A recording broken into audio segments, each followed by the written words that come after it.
Hello? Está grabado. Yeah. Hello, good afternoon. So this is the video for the assignment 2, which is going to be penetration testing. So one disclaimer, Alberto did work in this assignment, but he's having problems with his internet, so he can't join. But he sent us a voice note, basically explaining one of the parts of this project. So just to put this voice note. Okay. Right, so the objectives of this assignment were learning how to use OWASP SAP tool to scan a website and get its vulnerabilities and explore the exploitment of this to get information or corrupt the website. Right. So for this activity, we chose the Mutillidae 2 project developed by OWASP, and this is a PHP web application that is configured with several vulnerabilities that can be exploited by an attacker. And we got the website source from the repo in GitHub. Then we ran it with a SAM server, and then this is some of our results. And the initial SAP scan, the configuration was this. Basically, you log into the application, and then you set the site that you want to attack over here in the URL to attack.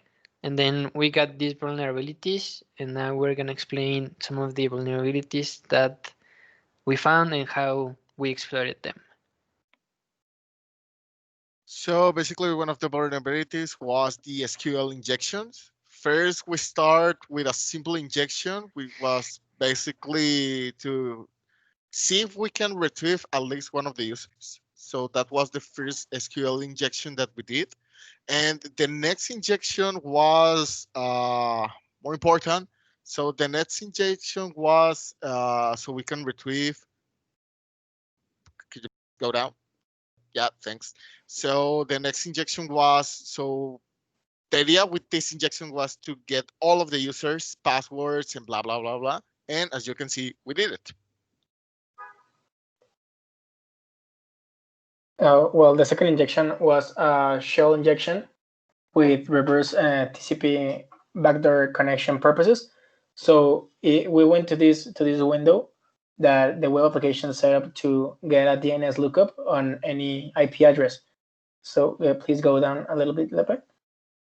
So for example, the idea of this website is that you give us an input any IP address, but we suspicious that the server side was executing a code, a command. So we didn't give any IP address, but we give 9% and then our comments. So for example, we start with a simple command that is echo hello, and the server returns the output. So we knew that any command that we get into the input, it will be executed. So for example, we could get all the directory files that the server had in this section. But if we go down more a little bit, we could, for example, find out that the server had installed PHP.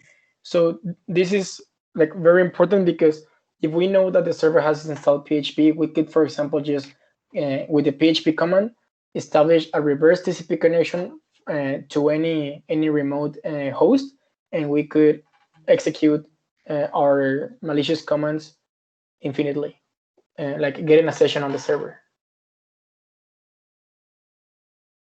Then another one was the cross-site scripting, in which we could inject some JavaScript code directly into an input in this web application.